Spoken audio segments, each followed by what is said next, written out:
yaşıyorsun hali? Şu anda birçok kırsal mahallemizi ilçemize bağlayan Göktepe mevkisindeyiz. Birçok köyümüzün üzerinde olduğu grup yolundayız. Yaşanan son kar yağışı ve buzlanma sebebiyle yollarımızın hali ortada. Bu yolu binlerce vatandaşımız kullanmakta. Yüzlerce araç günlük olarak bu yolu kullanmaktadır. Ayrıca birçok öğrenci servisimiz de bu yolu kullanmaktadırlar. Yolların hali ortada. Bu yolların mutlaka yapılması gerekir. Ya bozulan yolların tamir edilmesi ya da yeniden bir yolun yapılması gerekmektedir. Vatandaşlarımız çok mağdur haldeler. Bize gelen şikayetler var bu yolla ilgili. Yaşanan mağduriyetlerin önlenebilmesi için bu yolun acilen yapılması gerekir.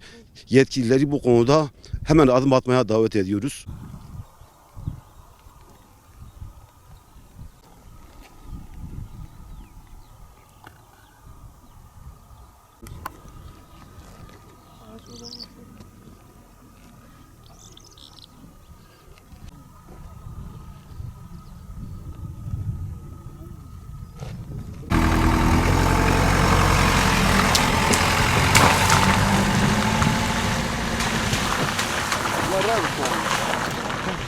Şu anda Bayır Konak'la Yeşiltaş köyleri arasındaki grup yolundayız.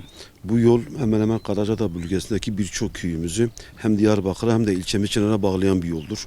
Yine binlerce vatandaşımızın kullandığı, günde yüzlerce aracın, yüzlerce servis aracının geçtiği bir yoldur. Bu yolun da halini görüyorsunuz. Özellikle grup yollarımızın hemen hemen birçoğu bu şekilde. Özellikle son dönemlerde yağan kar yağışı, oluşan buzlanma sebebiyle bozulmalar daha çok fazlalaşmaya başladı.